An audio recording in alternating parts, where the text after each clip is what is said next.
হলো আমাদের এই কওমের ভিতরে একটা যুবক ছিল, খুব মাস্তানি দেখাতো, খুব অন্যায় করে বেড়াতো। ওই যুবকের জন্য বড়দেরকে সম্মান করত না, ছোটদেরকে স্নেহ করত না। এক পর্যায়ে এমন কোনো খারাপ কাজ নাই যে সে সমাজে করে না। আমাদের মেয়েগুলোকে ইফটিজিং করে, তাদেরকে উত্ত্যক্ত করে। আমরা এক কথায় সবাই আমরা একেবারেই ওই যুবকের প্রতি অসন্তুষ্ট হয়েছিলাম। আল্লাহকে বিচার দিয়েছি যে আল্লাহ, হয় এই যুবককে তুমি দুনিয়া হাতে উঠায় নাও, অথবা যুবককে এই গ্রাম থেকে আল্লাহ তুমি অন্য গ্রামে পাঠিয়ে দাও। এর যন্ত্রণা আর সহ্য হয় না। আল্লাহ এতদিন পরে আজকে রাইতে আমাদের দোয়া কবুল করছেন। যুবক আজকে রাতে মারা গেছে। যুবকের মারা যাওয়ার সংবাদ শুনে আমরা আনন্দ এবং ফুর্তি করতেছি।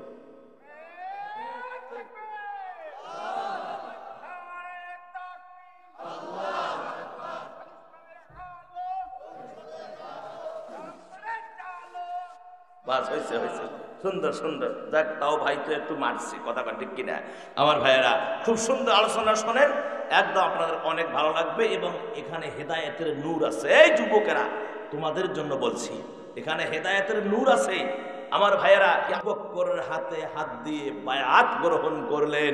আর যখনই বায়াত গ্রহণ করলেন, উমরের অনুসারী যারা সবাই আবু বকরের হাতে হাত দিয়ে বায়াত গ্রহণ করে হযরত আবু বকর সিদ্দিককে খেলাফতের মসনদে বসালেন। তিনি হলেন মুসলিম জাহানের প্রথম খলিফা। চিৎকার মেরে বলেন সুবহানাল্লাহ। আমাদের বাংলাদেশের নেতা নেত্রী যদি নির্বাচিত হয়, মাঝে মাঝে কি কোনো কোনো জায়গায় সফরে যায় না বাবা? উনি নির্বাচিত হওয়ার পরে খলিফার মসনদে বসে হযরত আবু বকর সিদ্দিক রাদিয়াল্লাহু আনহু তিনি প্রথম সফরটা যেটা দিলেন, সেটা হলো তিনি কুফা নগরীতে প্রথম সফরে আসলেন। তিনি যখন উটের পিঠে চড়ে কুফা নগরীতে আসতেছিলেন, কুফা নগরীর এরিয়ায় যখন ঢুকে গেলেন, আমার সম্মানিত ভাইয়েরা, যখন ঢুকে গেলেন তখন তিনি দেখতেছেন যে কুফা নগরীর মানুষগুলো নাচানাচি, আনন্দ ফুর্তিতে উল্লাস করতেছে, মিষ্টি বিতরণ করে খাচ্ছে, একজন আরেকজনকে জড়িয়ে ধরতেছে, হাসাহাসি, অনেক কিছু। আমার ভাইয়েরা, এক কথায় আনন্দ কারে কয়? হযরত আবু বকর সিদ্দিক রাদিয়াল্লাহু তাআলা আনহু তিনি বললেন, সর্বনাশ, কুফা নগরের মানুষ এত খুশি, এত আনন্দিত, কারণটা কি? উট থেকে নামলেন, একটারে ধরে জিজ্ঞেস করলেন যে ভাই, এত আনন্দ, গলাগলি, খুশি, মিষ্টি বিতরণ চলছে, আমিরুল মুমিনিন, আমরা খবর পেয়েছি আপনি কুফাতে আসবেন। আপনার আসার জন্য এত আনন্দ না, আনন্দের একটা কারণ আছে। আপনি আসবেন, এটা তো আনন্দ আছেই, কিন্তু মূল একটা আনন্দ আমাদের মাঝে আজকে বয়ে যাচ্ছে। সেটি হলো আমাদের এই কওমের ভিতরে একটা যুবক ছিল, খুব মাস্তানি দেখাতো, খুব অন্যায় করে বেড়াতো। ওই যুবকের জন্য বড়দেরকে সম্মান করত না, ছোটদেরকে স্নেহ করত না। এক পর্যায়ে এমন কোনো খারাপ কাজ নাই যে সে সমাজে করে না। আমাদের মেয়েগুলোকে ইফটিজিং করে, তাদেরকে উত্ত্যক্ত করে। আমরা এক কথায় সবাই আমরা একেবারেই ওই যুবকের প্রতি অসন্তুষ্ট হয়েছিলাম। আল্লাহকে বিচার দিয়েছি যে আল্লাহ, হয় এই যুবককে তুমি দুনিয়া হাতে উঠায় নাও, অথবা যুবককে এই গ্রাম থেকে আল্লাহ তুমি অন্য গ্রামে পাঠিয়ে দাও। এর যন্ত্রণা আর সহ্য হয় না। আল্লাহ এতদিন পরে আজকে রাইতে আমাদের দোয়া কবুল করছেন। যুবক আজকে রাতে মারা গেছে। যুবকের মারা যাওয়ার সংবাদ শুনে আমরা আনন্দ এবং ফুর্তি করতেছি।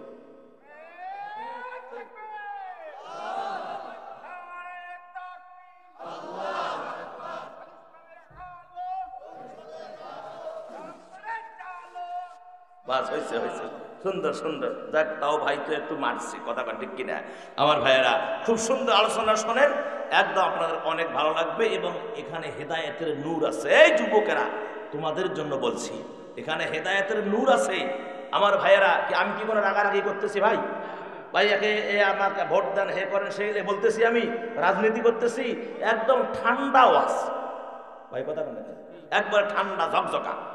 সম্মানিত মুসলমান ভাইয়েরা, আমিরুল মুমিনিন আবু বকর সিদ্দিক রাদিয়াল্লাহু তাআলা আনহু বললেন যে হ্যাঁ, যুবক ইন্তেকাল করেছে, বাস মানুষ তো মরেই যাবে, এই পৃথিবীর জমিনে কেউ কেউ থাকতে পারবে না। কেননা আল্লাহ কোরআনুল কারীমের ভিতরে বলেছেন, কুল্লু নাফসিন যায়িকাতুল মাউত, প্রত্যেকটা নফসকে এই মৌতের স্বাদ গ্রহণ করাই লাগবে। তারপরে আল্লাহ পাক বললেন, কুল ইন্নাল মাউতাল্লাযী তাফিরুনা মিনহু ফাইন্নাহু মুলাকিকুম। আরেক জায়গায় বললেন, আইনামা তাকুনু ইউদরিকুমুল মাউতু ওয়ালাউ কুনতুম ফি বুরুজিম মুশাইয়াদা। মৃত্যুর ভয়ে কেউ যদি সুকঠিন কেল্লার ভিতরে গিয়ে লুকায়, সেখানে গিয়ে মালাকুল মউত তাদেরকে পাকড়াও করবে। নবী আপনি বলে দেন যারা মৃত্যুকে, কুল ইন্নাল মাউতাল্লাযী তাফিরুনা মিনহু ফাইন্নাহু মুলাকিকুম। নবী আপনি বলুন, কুল দিয়ে রাসূলকে বোঝানো হয়েছে, আপনি বলুন যারা মৃত্যুকে বৃদ্ধাঙ্গুল দেখায়, ড্যামকে আর পরোয়া করে না, মালাকুল মউত তাদের সাথে মোলাকাত করবেই। 100% সিউরিটি। কথা বলে ঠিক কিনা? কেউ বাঁচতে পারবেন? আপনার বাবা মা, আমার মা বাবা বাঁচতে পেরেছে না? আজ তারা কোথায়? কবরে শুয়ে আছে। কেন? মালাকুল মউতের সাথে তার সাক্ষাৎ হয়েছে। কথা বলে ঠিক কিনা? যার কারণে মালাকুল মউতের সাথে সাক্ষাৎ হওয়া মানে খবর ক্লোজ, পুরা জিন্দেগির হিসাব ক্লোজ। কথা বলেন। সম্মানিত মুসলমান ভাইয়েরা, আবু বকর বললেন, এ যুবকেরা, মুসলমানেরা, দেরি করো না। মানুষ যদি মারা যায় দেরি করতে নাই, তার তাড়াতাড়ি করে দাফন করে দাও। কেননা ফেরেশতারা কবর থেকে বলতে থাকে, সে যে কেন এলো না, কিছু ভালো লাগে না, ভালো লাগে না। দেরি করে, এবার আসুক তারে আমি মজা দেখাবো। কথা কেন কেন? সে যে কেন এলো না, কিছু ভালো লাগে না, এবার আসুক তারে আমি মজা দেখাবো। সে যে কেন এলো না, কিছু ভালো লাগে না, ভালো লাগে না। ভাই, তাদের কি মন খারাপ করলেন? এজন্য দেরি করা যায় না। অথচ আমাদের হিসাব হলো, ওর বলে বেটা বলে সৌদির মধ্যে আছে, না আসা পর্যন্ত দাফন হবে না, ফ্রিজে রাখি দাও। কথা কন না কেন? কথা কন। হ্যাঁ, ঢাকায় আছে, ও না আসা পর্যন্ত দাফন হবে না। মারা গেছে ফজরের সময়, ঢাকায় ওর আসতে হিসাব আসবে, ফজর হবে, এতক্ষণ লাশ রাখে। তারপরে আমার ভাইয়েরা, মরার পরেও তাকাব্বরি। কথা কন না কেন? হ্যাঁ, বাসি থাকতে তাকাব্বরি করছে, মরার পরেও ক্ষমতা দেখেন, অমুক অমুক অমুক অমুক। খালি মরি কবর যায়, দেখ পিঠি চামড়া থাকবে না। কথা কন না? হ্যাঁ, কবরে গিয়ে দেখ পিঠি চামড়া থাকে নাকি। আমার ভাইয়েরা, ওই দলের কোনো ডিভিশন কবরে খাটবে না। খাটবে? দলের ডিভিশন খাটে? গোটাবান খাটে? অমুক দলের নেতা, অমুক দলের নেত্রী, অমুক দেশের প্রধানমন্ত্রী খাটবে না। কেন খাটবে না? হাদিস শোনাই। আমার ভাইয়েরা, নবীজি একদিন একান্তে ফাতেমা হুজুরের কাছে ঘরে আসলেন। ফাতেমার মুখের দিকে হুজুর তাকিয়ে আছে, মুখটা শুকনা শুকনা। নবীজি ফাতেমাকে কাছে ডেকে বললেন, মা, আমি একটা কথা তোমারে বলবো বলে কয়দিন থেকে মনস্থ করেছি। ও মা, আমার কথাটা হলো, কিয়ামতের ময়দানে আমি যে তোমার বাবা, এর কোনো পরিচয় থাকবে না।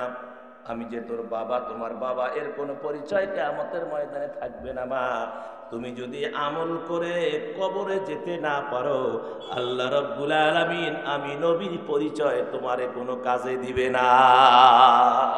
হ্যাঁ, নবীর পরিচয় কোনো কাজে আসবে না। তোমার আমল যদি ভালো হয়, এ মায়েরা শোনেন, আমল যদি ভালো হয়, তাহলে কবর হবে আপনার জন্য জান্নাতের বাগান। ঠিক কিনা? আর আমল যদি খারাপ হয়, কবর কি হবে? জাহান্নামের গর্তে পরিণত হয়ে যাবে। ফাতেমা ইন্তেকাল করলেন। ফাতেমা কি ইন্তেকাল করলেন, ইতিহাস জানা আছে না ভাই? শুধু একটু হৃদয়ে একটু আপনাদের জাগ্রত করার জন্য কথাটি বলছি।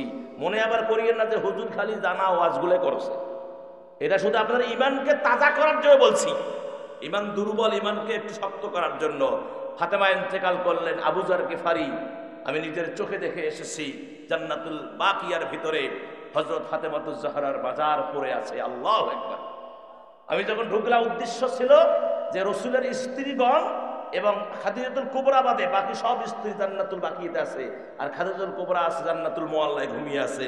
খেজুর আপনার বড়াই গাছের নিচে একটা বড়াই, ওই সময় দেখেছি একটা বড়াই, ছোট্ট একটা বড়ার গাছ, ওই বড়ার গাছের নিচে হযরত খাদিজাতুল কুবরা রাদিয়াল্লাহু আনহা শুয়ে আছেন, আর বাকি সব স্ত্রী ফাতেমা বেটি সহ সবাই জান্নাতুল বাকিয়াতে ঘুমিয়ে আছেন। আমি যখন ঢুকলাম দেখলাম যে আমি তো চিনি না কার কবর কোনটা, তো আমি জানি কোনদিন আসিও নেই, প্রথম 6 সালে গেছি।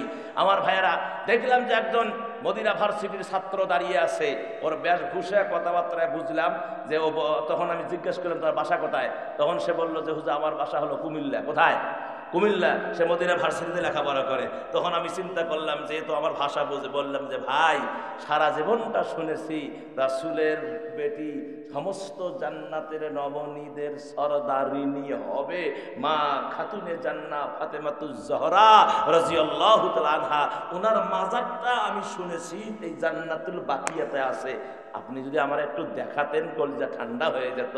তো উনি বললেন যে হুজুর আপনি যেখানে দাঁড়িয়ে আছেন একটা কবরের পরেই যে কবরটা, এটা হলো মা খাতুনে জান্নাত রাসূলের কলিজার টুকরা হযরতে ফাতেমাতুজ জহরা রাদিয়াল্লাহু তাআলা আনহা, ওনার কবর হলো এটা।